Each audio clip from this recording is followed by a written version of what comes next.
कभी सोचा है कि एक नन्हा सा बीज कैसे एक विशाल पेड़ बन जाता है? या सुबह उठते ही हमारे अंदर चलने फिरने की, काम करने की एनर्जी कहाँ से आती है? इन सभी सवालों का जवाब पता है क्या है? सिर्फ एक शब्द, पोषण। जी हाँ, आज हम जीवन के इसी फ्यूल, इसी ईंधन की दुनिया में उतरने वाले हैं, जो ऊर्जा, ग्रोथ और रिपेयर हर चीज का आधार है। तो चलिए एक सवाल से शुरू करते हैं। सोचिए, एक बड़ा सैकड़ों साल पुराना पेड़ और पानी की एक बूंद में तैरता हुआ एक छोटा सा अमीबा। इन दोनों में क्या एक जैसा हो सकता है? मतलब देखने में तो ये बिल्कुल अलग है, लेकिन इनकी सबसे बड़ी, सबसे बुनियादी जरूरत एक ही है, और यही जरूरत हमारे आज के सफर का सेंटर पॉइंट है। तो चलिए इस राज को खोलते हैं। आज हम समझेंगे कि ये पोषण आखिर है क्या भला, और ये छोटे से छोटे जीव से लेकर बड़े से बड़े जीव तक हर किसी के लिए इतना जरूरी क्यों है। देखिए, सीधे सीधे शब्दों में कहें तो पोषण का मतलब सिर्फ खाना नहीं है। नहीं, ये तो अपने अंदर एक पूरी केमिकल फैक्ट्री चलाने जैसा है। ये एक ऐसा प्रोसेस है जिसमें कोई भी जीव पहले तो भोजन को लेता है, फिर उसे छोटे छोटे टुकड़ों में तोड़ता है और फिर उन टुकड़ों को सोख कर एनर्जी और बॉडी बनाने का सामान निकालता है। और ये प्रोसेस इतना जरूरी क्यों है?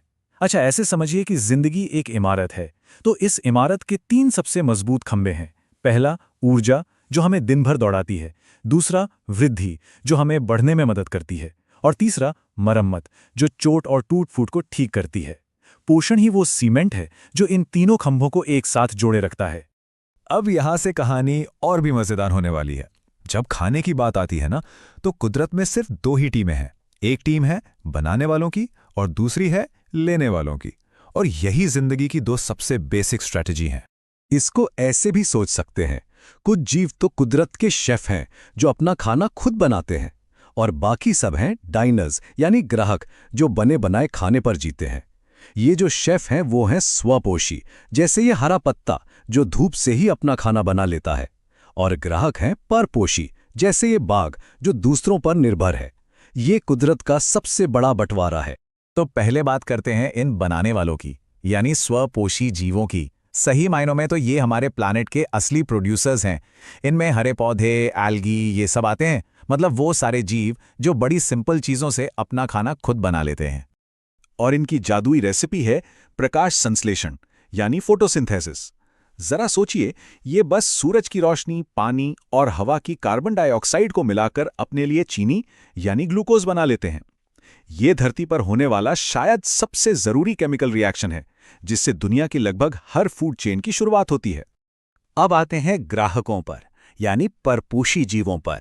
इसमें तो हम सब आते हैं, जानवर, फंगस और हाँ, इंसान भी। हम अपना खाना खुद नहीं बना सकते, तो हमें एनर्जी के लिए या तो पौधों को खाना पड़ता है या फिर उन जानवरों को जो पौधे खाते हैं।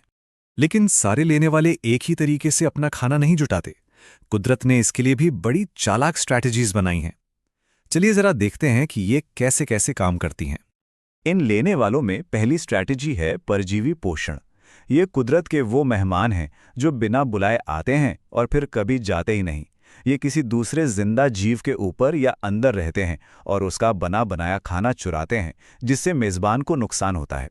इसका सबसे बढ़िया उदाहरण है अमर बेल, जो दूसरे पौधों से लिपटकर उनका सारा रस चूस लेती है। दूसरा तरीका है मृतोपजीवी पोषण।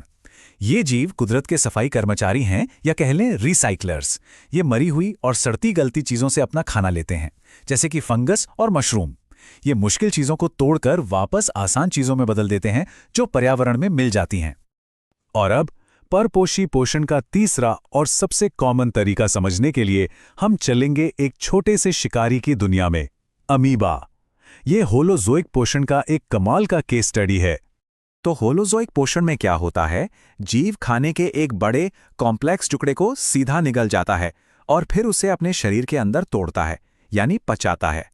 और अमीबा, जो बस एक सेल का बना है, बिल्कुल यही करता है। अपनी छोटी सी दुनिया का ये एक जबरदस्त शिकारी है। तो ये छोटा सा शिकारी अपना शिकार पकड़ता कैसे है? इसके पास एक कमाल की सुपर पावर है, जिसे कहते हैं कूटपाद या नकली पैर। ये अपने शरीर को किसी भी आकार में ढाल सकता है, और जैसे ही कोई शिकार पास आता है, ये अपने नकली पैर फैलाकर उसे चारों तरफ से घेर लेता है और बस गटक जाता है। चलिए इस पूरे प्रोसेस को स्टेप बाय स्टेप देखते हैं। स्टेप 1, भोजन का ग्रहण, मतलब नकली पैरों से शिकार को निगल जाना। स्टेप 2, पाचन, जहां तेज एंजाइम उस खाने को छोटे छोटे मॉलिक्यूल में तोड़ देते हैं। स्टेप 3, अवशोषण, जहां ये काम के मॉलिक्यूल सेल के अंदर सोख लिए जाते हैं। स्टेप 4, आत्मसात, जहां इन मॉलिक्यूल से एनर्जी बनाई जाती है या ग्रोथ होती है। और आखिर में स्टेप 5, निष्कासन, जहां बचा कुचा कचरा शरीर से बाहर फेंक दिया जाता है। सोचिए, एक पूरा का पूरा डाइजेस्टिव सिस्टम बस एक सेल के अंदर। कमाल है ना? तो हमने अलग अलग तरीकों के बारे में तो जान लिया। अब देखते हैं कि ये सारी चीजें मिलकर जिंदगी का पहिया कैसे चलाती हैं। चलिए इन सभी डॉट्स को कनेक्ट करते हैं। तो ये चार्ट पूरी कहानी को एक जगह ले आता है। देखिए, पोषण की दुनिया एक बड़े पेड़ की तरह है। इसकी एक मोटी डाल है स्वपोषी, यानी हमारे बनाने वाले। दूसरी बड़ी डाल है परपोषी, यानी लेने वाले। और फिर ये लेने वालों की डाल आगे 3 छोटी छोटी शाखाओं में बढ़ जाती है। होलोजोइक, जो हमारी तरह खाना निगलते हैं, परजीवी, जो दूसरों का खाना चुराते हैं, और मृतोपजीवी, जो कुदरत की सफाई करते हैं। तो अब हम एक आखिरी लेकिन सबसे जरूरी सवाल पर आकर रुकते हैं। हमने देखा कि जिंदगी बनाने वालों और लेने वालों में बटी है। तो एक पल के लिए सोचिए कि अगर इस धरती से सारे बनाने वाले, सारे पौधे, सारी एल्गी अचानक गायब हो जाएं, तो क्या हम लेने वालों का कोई वजूद बचेगा? इसका जवाब हमें याद दिलाता है कि जीवन का ये चक्र कितना नाजुक है और हम सब एक दूसरे से कितने जुड़े हुए हैं। इस सफर में शामिल होने के लिए